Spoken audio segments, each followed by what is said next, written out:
नमस्कार, मैं हूं आपके साथ अनुष्का राय और आप देख रहे हैं E7 न्यूज। आइए बढ़ते हैं आज के कुछ प्रमुख समाचार की ओर। देश भर में कोरोना वायरस से हाहाकार मचा है। मौत का सिलसिला थमने का नाम नहीं ले रहा है। इसी बीच खबर है कि कर्नाटक के चामराजनगर में ऑक्सीजन की कमी के चलते 24 से ज्यादा कोरोना मरीजों की मौत हो गई है। कहा जा रहा है कि जिन मरीजों का कोरोना से इलाज चल रहा था वो सारे वेंटिलेटर पे थे। ये दूसरा मौका है जब कर्नाटक में ऑक्सीजन की कमी से मरीजों की मौत हुई है। इससे पहले शनिवार को भी राज्य 12 मरीजों की जान गई थी। हालांकि सरकार ने ऑक्सीजन की कमी की बात से इनकार किया है। कर्नाटक में कालाबुर्गी के केबीएन अस्पताल में शनिवार को ऑक्सीजन की कमी के चलते 4 मरीजों की मौत हो गई थी। इसके अलावा बिजली कट जाने के चलते यादगीर की एक सरकारी अस्पताल में भी कोरोना के मरीज ने दम तोड़ दिया था। बता दें कि पिछले हफ्ते दिल्ली समेत कई बड़े शहरों में ऑक्सीजन की कमी के चलते कोरोना के मरीजों की मौत हो रही है। भाजपा ने कर्नाटक की बेलगाम लोकसभा के उपचुनाव में जीत हासिल की तो कांग्रेस ने मास्की विधानसभा सीट पर अपना कब्जा बरकरार रखा। अधिकारियों के मुताबिक बेलगाम लोकसभा सीट पर भाजपा उम्मीदवार मंगला सुरेश अंगड़ी ने कांग्रेस प्रत्याशी सतीश जारकीहोली को 3,967 वोटों से हराया।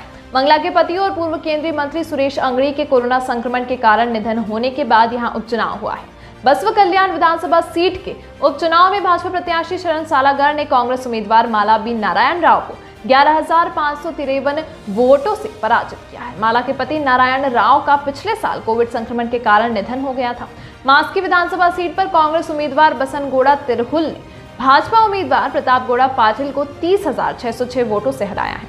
बेलगाम लोकसभा क्षेत्र और मास्की तथा बसव कल्याण विधानसभा क्षेत्रों में 17 अप्रैल को मतदान हुआ था। बेलगाम सीट पर 10 उम्मीदवार तथा बसव कल्याण सीट पर 12 और मास्की विधानसभा सीट पर 8 उम्मीदवार चुनावी मैदान में थे।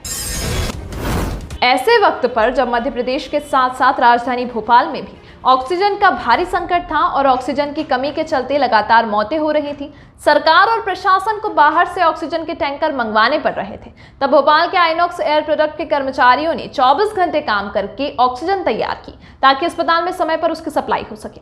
लिक्विड ऑक्सीजन बनाने वाली टीम और उसे अस्पतालों तक पहुंचाने वाली 60 लोगों की टीम इस दौरान बिना हौसला खोए दिन रात काम में जुटे रहे ताकि लोगों के लिए ऑक्सीजन का इंतजाम हो सके। इस दौरान यहाँ के कई कर्मचारी कोरोना पॉजिटिव भी हुए। उन्होंने घर वालों की मृत्यु भी देखी, लेकिन हौसले के साथ काम में जुटे रहे ताकि ऑक्सीजन की कमी से किसी भी कोरोना पीड़ित मरीज की जान न जाए। कर्मचारियों ने इसके लिए अपने घर और परिवार का त्याग भी किया, जिसका नतीजा सबके सामने है। भोपाल में सिर्फ 4 दिन पहले जहां 105 मीट्रिक टन ऑक्सीजन की जरूरत थी और 80 टन मिल रही थी, वहीं अब ऑक्सीजन की पूरी आपूर्ति हो रही है।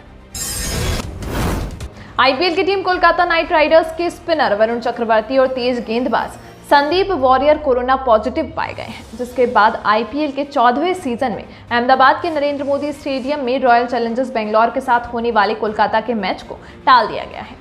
क्रिक इन्फो की रिपोर्ट के अनुसार इस मैच को अब फिर से किसी और दिन आयोजित किया जाएगा। ऐसा माना जा रहा है कि चक्रवर्ती हॉल में ही अपने कंधे का स्कैन कराने के लिए आईपीएल के बायो बबल से बाहर गए थे, जहां वह किसी के संपर्क में आए होंगे। चक्रवर्ती और वॉरियर को छोड़कर कोलकाता नाइट राइडर्स के बाकी खिलाड़ियों की रिपोर्ट नेगेटिव आई है। 2021 सीजन शुरुआत होने के बाद से यह पहला मामला है जब कोई खिलाड़ी बायो बबल में रहने के बावजूद भी कोविड-19 पॉजिटिव पाया गया है। हालांकि दोनों फ्रेंचाइजी और आईपीएल ने अब तक इस पर कोई आधिकारिक बयान जारी नहीं किया है, लेकिन ऐसा माना जा रहा है कि बीसीसीआई जल्द ही इस पर आधिकारिक बयान जारी कर सकता है। बेंगलोर ने इस सीजन में अब तक 7 में से 5 मैच जीते हैं और वह 10 अंकों के साथ तीसरे नंबर पर है। टीम को हालांकि पिछले 3 मैचों में से 2 में हार का सामना करना पड़ा है। पिछले ही मैच में उसे पंजाब किंग्स ने 34 रनों से मात दी। इस अंक में फिलहाल इतना ही। अगर आपके पास कोई खबर हो तो आप हमारे टोल फ्री नंबर 1800 891 3722 पर संपर्क करें।